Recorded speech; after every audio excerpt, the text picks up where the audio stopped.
Hi, I'm Marty Nemko. It is certainly not easy being a parent of a teen, especially when you yourself probably have your own issues.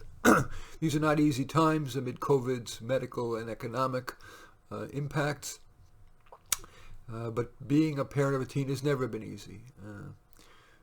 The strains and stresses on a teen are enormous, perhaps even greater now because this may be the first generation where it's unrealistic to expect that most of them will do as well economically as you did. For example, the idea of owning a house, that core part of the American dream, may not be realistic for many kids. And indeed, the suicide rate is increasing, and this is something that the media will not say, but it is absolutely true. It is 5 times as high for boys as for girls. And the CDC did a study, it ended 2015. You'll see at that point it was 3.5 times as high as for boys. It's a real problem, and of course there are many causes. But of course, I believe that a key cause is the relentless male bashing that teenage boys see in school, in the curriculum, that everything lauds girls and how wonderful they are, and boys and males are disproportionately shown as oppressors, from Hannibal to Timothy McVeigh, and to Hitler and everything else. And every time they watch a sitcom, it's a spunky female showing the way to the doofus male, usually white male, almost always white male. And so, especially if you're facing challenges like the girl doesn't like you, or you're having trouble in school, or you're worried about getting into the right college, or you're terrified you'll do bad on the SAT, and then especially if you've got a drug problem on top of it, and with marijuana legal, although not legal for teenagers, once you make it legal for 21-year-olds, it filters down in the same way as alcohol filtered down to teenagers. But anyway, here are five principles of good parenting of a teen that I most believe. The first is, don't necessarily parent the way you were. If you were hit as a child and thought that made you better because of it, or that you thought that's the way to parent, almost all the evidence suggests that's a terrible way to parent. If you were somebody who was on the other hand, extremely laissez-faire, and were allowed to do whatever you want, the right parenting, including, by the way, which college a kid goes to and what career they pursue, really should be almost exclusively based on what would be right for your child. Some kids do need more discipline and more rules. Other kids don't need all that, and all things being equal, you want to be flexible with them and give them freedom and autonomy, and not be, not just because they need it, but there is something cosmically just about not controlling another person, even if it's your kid, too much. But it does vary. Some kids without a lot of rules and regulations and strict time limits, and you will do your homework now and all that, can't handle the freedom. Either just because they're young and teenagers and immature, or some people even as adults need a lot of structure. In the workplace, there are many workers who need a great deal of structure and somebody looking over them to make sure they don't slack. And others do really well with, complete freedom. One size does not fit all. Don't necessarily parent the way you were. Parent the way your kid likely would most benefit. And that does include colleges. How many parents, it seems silly, but how many parents say, I went to Cal and so you should go to Cal, or you should certainly seriously consider Cal. Cal, which is short for Cal Berkeley, is right for a certain number of students and terrible for many others. Really look at the options that best suit, that might best suit your kid. How far from home, how rigorous, how much independence is required.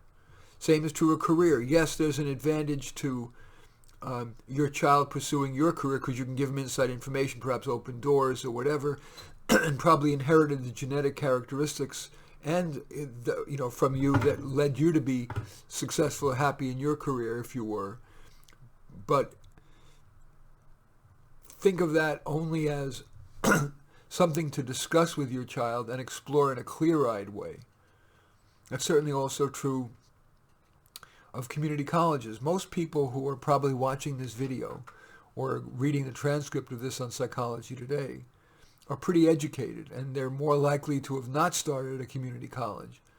And yet community college may be the smartest choice for almost anybody, except if you can get into a Stanford or Harvard or whatever, where the designer label and the brilliant kids outweigh. They also have a lot of money, so they can give a lot of financial aid and scholarships. But for most kids who go to the typical state university or a second-tier private college, let alone a third-tier private college, sometimes, usually, I would say, community college is the best deal in town for the first 2 years at least. Very often kids are better off with another year or two of maturity living at home and going to the nearby community college. It avoids a lot of the sex, drugs, rock and roll, and dropping out that accrues when kids get away from home and live in the dorm together in that hothouse of bad behavior, or hothouse for bad behavior. The price is cheaper, which is incredibly important, especially in these tough times. Parents want to do everything they can for their kids, but very often they're ironically spending a lot more money, and the kid is worse off, not just because of the dorm thing, but because instruction generally at a community college is better than at a Harvard or Stanford, because those professors at Harvard or Stanford are rewarded for their research productivity, and their minds tend to be very much focused on different things and work differently than what typical undergraduates need. Start at the community college, save the money, you don't change the child. There are usually pockets of Ivy even at a community college, honors programs, particularly rigorous courses, and have them stay at home, or her of course, and then transfer, and very often they can transfer to a more prestigious college than they could have gotten into as a freshman. But the major point here is don't necessarily parent the way you were parented, whether it be in terms of choice of college, in terms of how much discipline to impart, in terms of what career to pursue. Really parent the way your kid needs. And the next point I want to make, and I think I'm going to only make 3 points, not 5. This is because I just merged a couple of them that I was planning to mention. But the second one is to encourage your child to not be a grade grubber. There are so many kids who just, because their world is narrow, all they focus on is the damn GPA, and they kill themselves to get a great GPA or a great SAT score.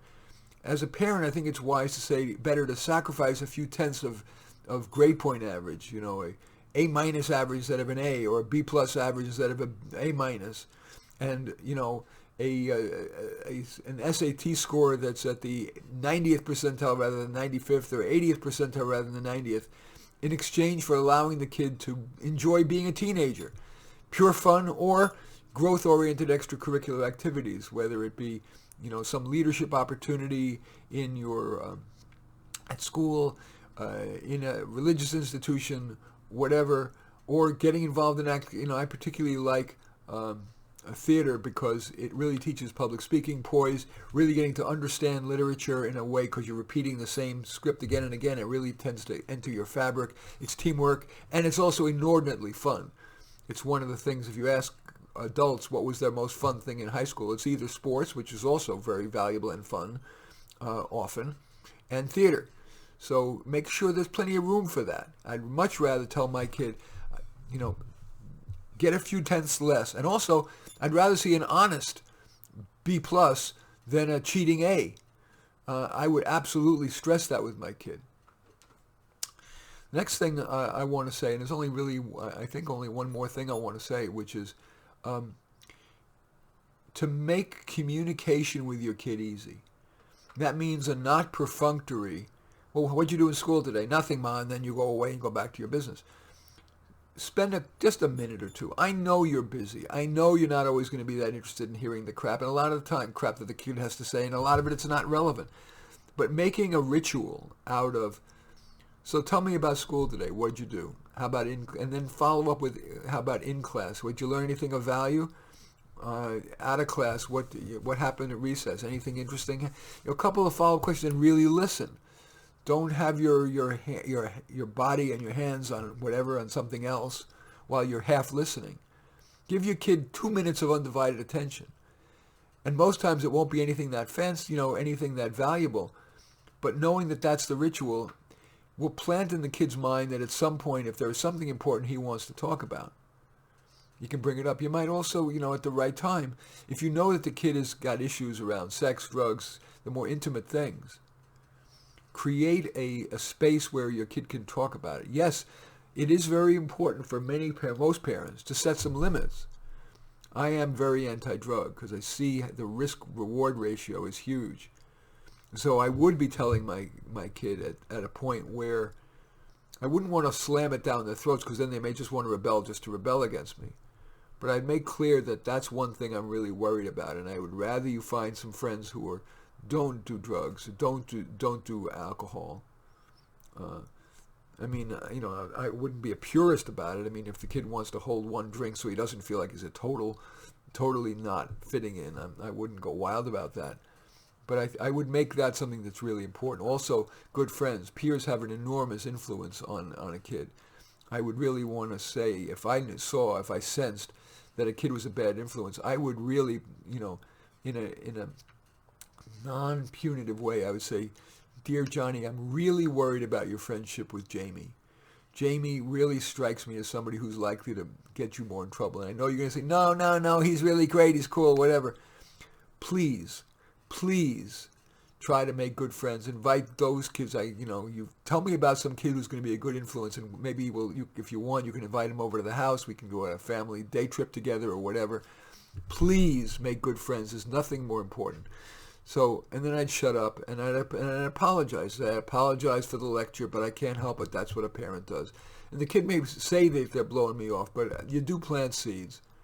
I also think, while it may or may not be realistic to have a family dinner every night, but to aim for family dinner, because that provides another regularly anticipatable opportunity for the kid to bring up issues. And at dinner, some of it is just fun or just enjoy eating or whatever. But asking, okay, well, what's new today? What should we talk about as a family? Making that a ritual is a great thing for keeping those lines of communication open. So, okay, to summarize. Number one, there are tremendous pressures on teens today more than ever. And it's really important to kind of have that moderate parenting role where you're not let the kids slack too much, but also not put too much pressure. But it's going to vary tremendously with the kid. Don't necessarily parent the way you were parented, but the way your kid needs. 2, generally it's better to trade a few tenths of a point in grade point average and a little bit of SAT score. In other words, don't take the SAT prep course, for 15 weeks. A modest amount of studying is all that's usually necessary, and much better to have their discretionary time on fun extracurriculars that also would include personal growth, and simply spacing out. Fun and pleasure are worthy. I can't tell you how much pleasure I got as a kid sitting in my room listening to music and just relaxing, or staring out the window and watching the snowflakes alight on the window, or the clouds go by. There is room for that too. I think sometimes parents, especially middle-class parents, can overschedule their kids. Soccer, ballet, religion, music lessons, too much, especially if your kid doesn't have the talent in music. Probably wise to just give that a try and then give it a rest and let your kid choose the extracurriculars where they have natural talent and interest. The next thing is to make communication easy by having a couple of rituals. The after-school ritual that goes beyond what'd you do in school today, nothing, and then letting it go, and also aiming for a nightly family dinner. I also think, I haven't mentioned this, I think doing a big family trip is a good thing. It's a memory for the lasts a lifetime and allows for more open communication that can be possible in those, at dinner, especially in front of the other spouse and with the siblings. Uh, a longer trip allows for more intimate relationship, more candid revelations, and simply fun, great memories. In any event, I do thank you for watching. I'm Marty Nemko. I welcome your thumbs up and accept your thumbs down. I always look forward to your comments, and especially like it if you hit the share button below. Share on your social media so that my efforts can have broader impact. And I am flattered if you choose to subscribe to my channel. In any event, I do thank you for watching. I am Marty Nemko.